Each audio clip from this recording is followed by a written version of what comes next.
Asasi Manusia atau HAM adalah hak dasar yang melekat pada diri setiap manusia sejak lahir.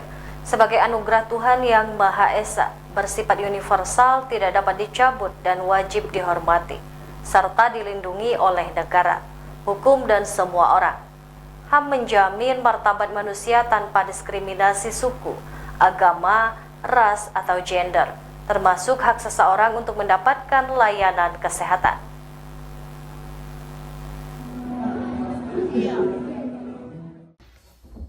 Hal ini disampaikan Kepala Kanwil Kementerian Hak Asasi Manusia, Kemenham Kalteng, Kristiana Mainalita Samosir, usai kegiatan penguatan kapasitas hak asasi manusia bagi masyarakat, khususnya kalangan media, di Hotel Aurila pada Sabtu, 14 Maret 2026. Hak asasi manusia secara individu untuk mendapatkan pelayanan kesehatan, termasuk bagi para tahanan atau yang bersinggungan dengan hukum pun disampaikan Kakanwil Kemenham Kalteng. Tahanan berhak mendapatkan layanan kesehatan layak, mencakup pemeriksaan rutin, obat-obatan, dan rujukan rumah sakit sesuai Undang-Undang Nomor 22 Tahun 2022 tentang sistem pemasyarakatan.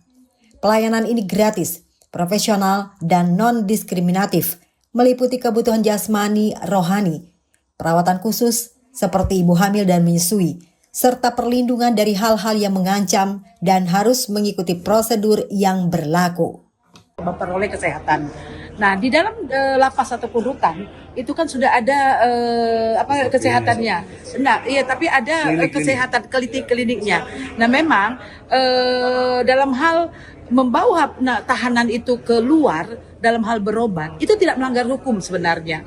Tetapi apabila bisa disanggupi di dalam lapas ataupun rutan itu tidak masalah, Pak. Nah, tapi itu tadi boleh saja, tapi itu kembali ke masing-masing yang punya kewenangan seperti itu. Nah, kalau pandangan HAM-nya itu merupakan hak daripada setiap narapidana. Seperti itu, Pak. Harus memperoleh hak kesehatan. Mereka ingin yang lebih baik mungkin. Nah, itu tadi bukan merupakan pelanggaran hukum. Itu saja. Pemberitaan yang dihasilkan sebagai karya jurnalistik tetap mengedepankan prinsip-prinsip HAM.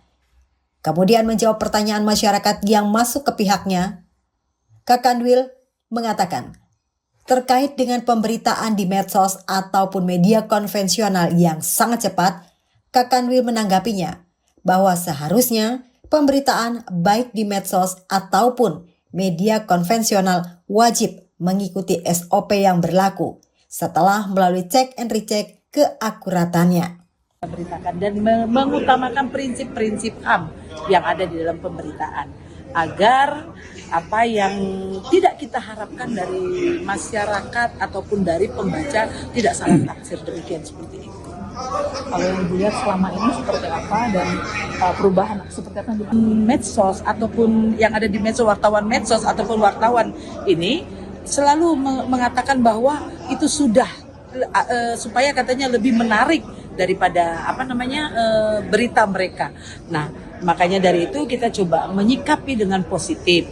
Nah, ketika kita juga memberitakan informasi, tapi kita juga harus melihat kebenaran nyata yang sudah memang terjadi, baru kita boleh memberitakan hal yang sebenarnya. Jangan kita membuat pemberitaan yang sudah kita pastikan tapi itu belum terjadi, prosesnya belum selesai. Itu saja sih, Kak.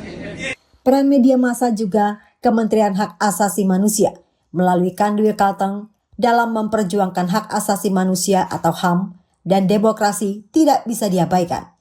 Diperlukan adanya kerjasama yang erat antara pemerintah dan masyarakat, memastikan hak asasi manusia di Kalteng khususnya dapat terpenuhi dan dihormati. Dari Kota Palangkaraya, Olivia Teja, Jurnal TV melaporkan.